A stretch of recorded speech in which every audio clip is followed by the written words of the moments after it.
हितेन, ये लॉकेट कहाँ से आया तेरे पास? मम्मी डर से लॉकेट को घूरते हुए बोली। हितेन ने तो जैसे ही लॉकेट पर नजर डाली वो पूरी तरह से घबरा कर बोला, ओह गॉड, ये लॉकेट तो विकास के पास था, यहां कैसे आया? अब हितेन के पापा भी लॉकेट को गौर से देखते हुए बोले, कौन विकास? और उसका लॉकेट तुम्हारे बेड पे कैसे आया? लॉकेट अपने बेड पर देखकर तो हितेन भी अंदर ही अंदर घबरा उठा था। फिर भी किसी तरह हिम्मत जुटाते हुए वो बोला, मैं और विकास दोनों ही कॉलेज टाइम के फ्रेंड्स हैं।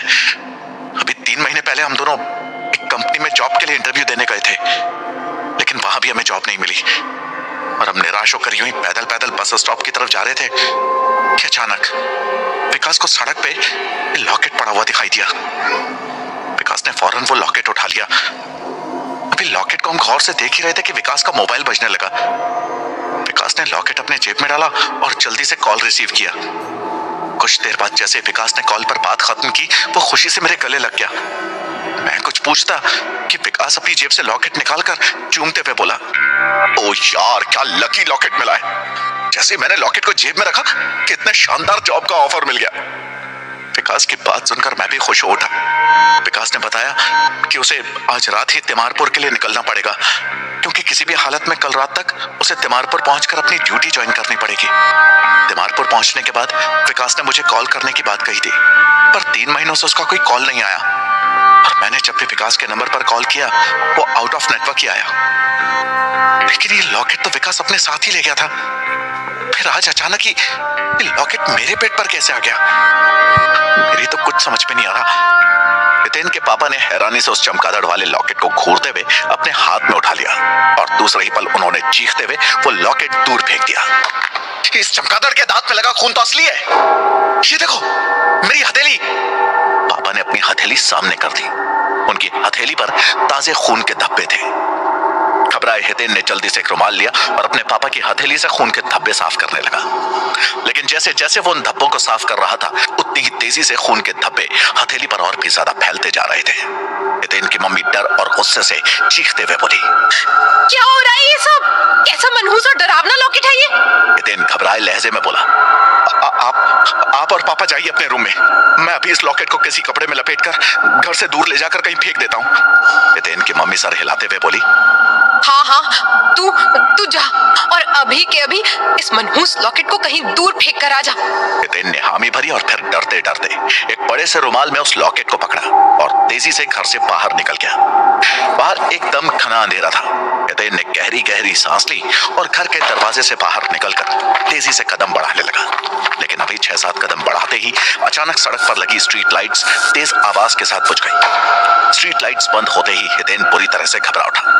उसने जल्दी से अपना मोबाइल निकालना चाहा, पर जेब में हाथ डालते ही हितेन को याद आया कि वो तो अपना मोबाइल घर में ही भूला है। अपने आप को कोसते हुए हितेन अब अंधेरे में जल्दी चलते हुए वहां से दूर जाने लगा। जैसे जैसे हितेन आगे बढ़ता जा रहा था, अंधेरा और बढ़ता ही जा रहा था। अचानक ही उसके कानों में कुत्तों के भौंकने की आवाज आने लगी। हितेन ने चौंकते हुए पीछे पलट कर देखा, लेकिन अंधेरे में कुछ दिखाई नहीं दे रहा था। और फिर एकदम से हितेन सिहर उठा। घने अंधेरे में कुत्तों का पूरा झुंड उसकी तरफ ही दौड़ते हुए आ रहा था।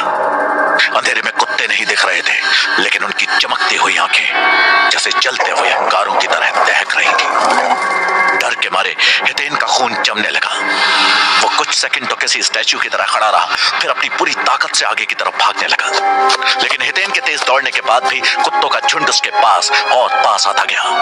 अचानक हितेन के पैर के नीचे एक पत्थर आया और हितेन एकदम लड़खड़ा कर गिरने लगा कि उसके पास रुमाल में लिपटा चमगादड़ वाला लॉकेट नीचे गिर पड़ा।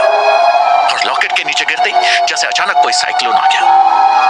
भयानक आंधी सी चलने लगी। हितेन के पैर उस आंधी में टिक नहीं सके और वो साइक्लोन में एक सूखे पत्ते की तरह हवा में उड़ते हुए गोल गोल घूमने लगा। हितेन इतनी बुरी तरह से डर गया था कि उसके मुंह से आवाज तक नहीं निकल रही थी। हवा में चक्कर खाते हितेन के होश गुम होने लगे। अभी वो पूरी तरह से होश खोने ही वाला था कि साइक्लोन एकदम से थम गया और हितेन हवा से जमीन पर आ गिरा। जमीन पर गिरते ही हितेन लड़खड़ाते हुए उठकर खड़ा हुआ। भौंकने की आवाज अब पूरी तरह से बंद हो चुकी थी। हितेन अभी सुकून की सांस ले ही रहा था कि उसकी पॉकेट से अजीब किस्म का लाल धुआं उठने लगा। हितेन घबराकर अपनी पॉकेट को झटकने लगा कि उसके हाथ में जोर से कुछ चुभा। दर्द से कराहते हुए हितेन ने अपना हाथ झटका और फिर जल्दी से पलटकर वापस अपने घर की तरफ दौड़ने लगा। दौड़ते हांफते हुए किसी तरह हितेन अपने घर के पास पहुंचा। स्ट्रीट लाइट्स अब तक बंद ही थी। हितेन ने घर के दरवाजे पर पहुंचते ही डोरबेल बजाई, लेकिन डोरबेल बजाते ही टिंग टोंग की आवाज की जगह अजीब सी कुर्राने की आवाज गूंजी। घबराकर हितेन ने दूसरे हाथ से दरवाजा ठोकते हुए अपनी मम्मी को आवाज लगाई, मम्मी मम्मी जल्दी दरवाजा खोलो। हितेन की घबराई आवाज और दरवाजे पर होती ठक ठक से मम्मी ने लपक कर दरवाजा खोला। जैसे ही दरवाजा खुला हितेन तेजी से अंदर आया और हाफते हुए एक चेयर पर बैठकर जोर जोर से सांस लेने लगा। हितेन की ऐसी हालत देखकर उसकी मम्मी फौरन एक गिलास पानी ले आई और हितेन को देते हुए बोली, ये लो बेटा, पानी पी लो। तुम इतना हाफ क्यों रहे हो? हुआ क्या? वो मनहूस लॉकेट तो फेंक आए हो ना? हितेन ने एक ही घूंट में गिलास का पानी पी लिया, फिर हाफते हुए किसी तरह बोला, वो लॉकेट तो अचानक ही मेरे हाथ से नीचे गिर गया। अंधेरे में कुछ दिखा भी नहीं मुझे ठीक से, इसीलिए मैं दौड़ते हुए वापस घर चला आया। मम्मी बोली, अच्छा हुआ जो उस लॉकेट से छुटकारा मिल गया। अब जाकर अपने रूम में आराम से सो जा। हितेन ने गर्दन हिलाई और अपने रूम की तरफ चल दिया। रूम में पहुंचकर हितेन सीधे अपने बेड पर लेट गया। शॉक के मारे उसका माइंड पूरी तरह से ब्लैंक हो चुका था। बड़ी मुश्किल से हितेन ने अपनी आंखें मूंदी और सोने की कोशिश करने लगा कि उसके पैंट के पॉकेट में एकदम कुछ हलचल सी होने लगी।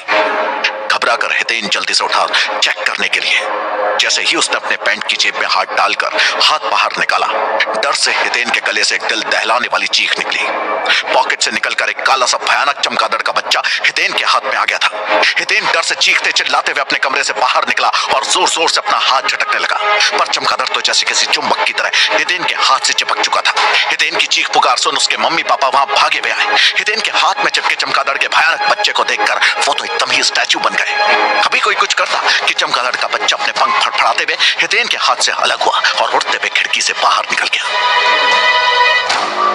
हितेन अभी चैन की सांस ले ही रहा था कि उसके मोबाइल की रिंग बजने लगी। इतनी रात में किसका कॉल आया होगा हितेन को? और ये चमगादड़ का बच्चा कहां से आ गया हितेन की पॉकेट में?